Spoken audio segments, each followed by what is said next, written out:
মাদ্রাজ কমিশনের সপ্তমতম এসএলএসটি ফল প্রকাশের দাবিতে বিক্ষোভ, বিকাশ ভবনের পথে আটক আন্দোলনকারীরা। পশ্চিমবঙ্গ মাদ্রাসা কমিশনের সপ্তমতম এসএলএসটি 2023-এর প্রাথমিক, উচ্চ প্রাথমিক ও নবম দ্বাদশ শ্রেণীর শিক্ষক নিয়োগের ফল প্রকাশের দাবিতে বিকাশ ভবনের অভিযান চালান আন্দোলনকারীরা।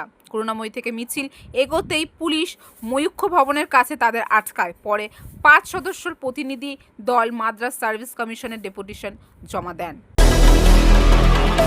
মাদ্রাসার শিক্ষক পদপ্রার্থী যারা মাদ্রাসার সার্ভিস কমিশনের পরীক্ষায় পাশ করে ইতিমধ্যে বসে আছেন, তাদের না প্যানেল তৈরি করা হচ্ছে, না মাদ্রাসায় শিক্ষক নিয়োগ করা হচ্ছে।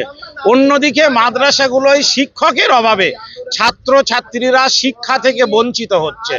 বলা হচ্ছে যে এক হাতে কোরআন নাও আর এক হাতে কম্পিউটার নাও, কিন্তু না কম্পিউটার আছে না কোরআনের শিক্ষার শিক্ষক আছে। এই যে শিক্ষার বেহাল অবস্থা, সেটা জানান দেওয়ার জন্য এবং মাদ্রাসা সার্ভিস কমিশন ফুটো জগন্নাথে পরিণত হচ্ছে।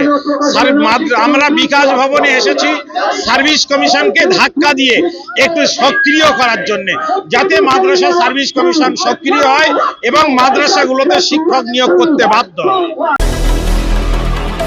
ক্যামেরায় উজ্জ্বল পালের সঙ্গে আমি রিঙ্কি, নিউজ কলকাতা 24।